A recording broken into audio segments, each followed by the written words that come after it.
प्यारे देशवासियों, नमस्कार। देश के प्रधानमंत्री को बहुत ही समझदार माना जाता है, बहुत ही वाइज इंसान माना जाता है। यानी कि ऐसा समझा जाता है कि शायद देश में इनसे ज़्यादा समझदार, इनसे ज़्यादा बुद्धिमान कोई व्यक्ति नहीं होगा। ये हमेशा समझा जाता है, तभी तो उसको प्रधानमंत्री बनाया जाता है। हालांकि ये बनाए हुए नहीं है, ये खुद बने हैं, ये बात अलग है। ये खुद ईवीएम मशीन ने इनको बनाया है। लेकिन फिर भी जो उस कुर्सी पर जो आदमी विराजमान होता है, उसको इसी नज़र से देखा जाता है कि ये हमारे अंदर सबसे समझदार है। लेकिन हमारे प्रधानमंत्री महोदय की मानसिकता देखिए।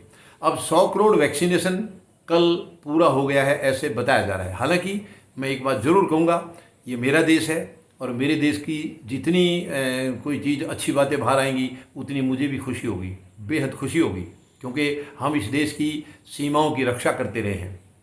हमने देश की सीमाओं की रक्षा की है। आज हम सेवानिवृत्त हो गए हैं, तो देश के प्रति जो प्रेम एक सैनिक के अंदर होता है वो आजीवन होता है, वो कभी कम हो नहीं सकता। सैनिक के लिए देश सर्वप्रथम है। मगर ये प्रधानमंत्री महोदय ऐसी ऐसी बातें करेंगे, बड़ी हंसी आती है कि प्रधानमंत्री के पद पर बैठ के कई बार तो इन्होंने ऐसी ऐसी झूठे बोली हैं जो कि वैसे इस पद की गरिमा के खिलाफ है। बड़ी झूठ बोली हैं, इतिहास को ये गलत सलत बताते रहते हैं। बात कुछ और होगी, बताएंगे कुछ और। मतलब ये बड़ी बड़ी अजीब सी बात करते हैं।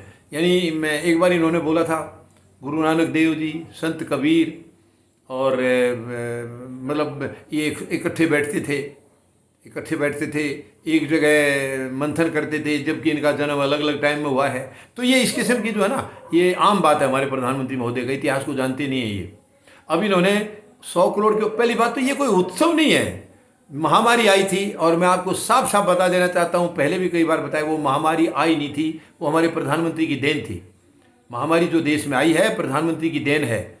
इनकी गलत कारनामों की वजह से थी, इनकी गलत नीति की वजह से आई थी, वो इनकी गलत सोच की वजह से आई थी, इनकी गैर जिम्मेदारी की वजह से महामारी आई थी, वरना महामारी हमारे देश में नहीं आनी थी। अब चलिए, जो भी है। और इस वैक्सीनेशन के बारे में भी अभी तक कोई कंफर्म कभी किसी ने, ना सरकार ने बताया है कि ये सचमुच कोरोना की इलाज के लिए है। इमरजेंसी यूज की परमिशन दे रखी है और देशवासी इसको लगाने में भी बहुत सारे लोग डर रहे हैं, बहुत सारे उन्हें देख देख कर लगाया है।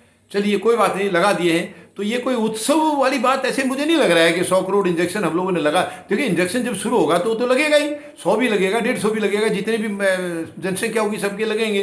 तो इसमें उत्सव की कौन सी बात आ गई।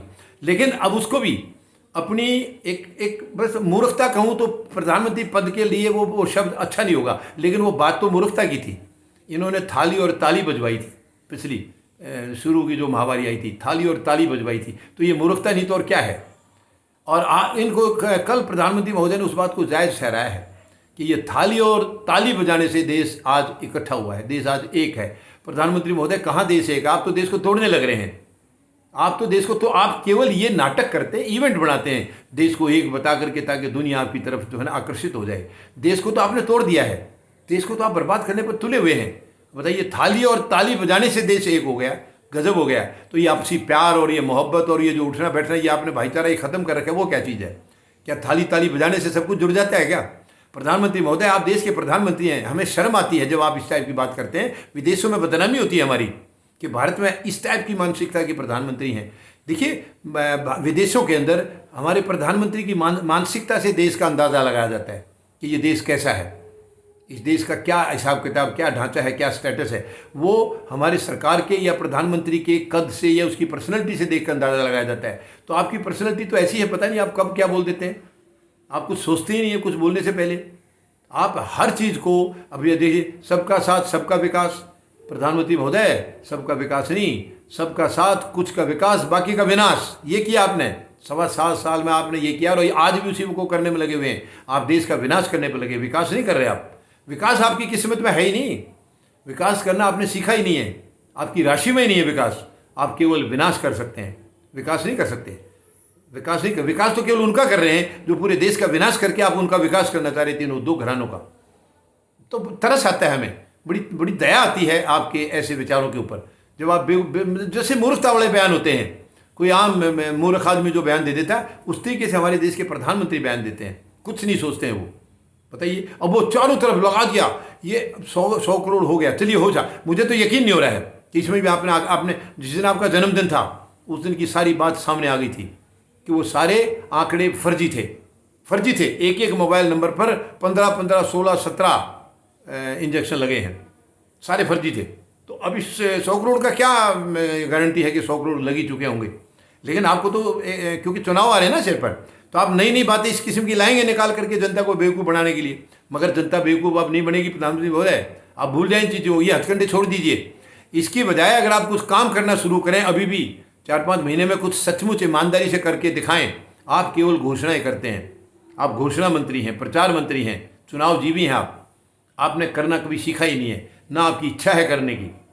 जब आपकी इच्छा ही नहीं है तो आप करेंगे क्या।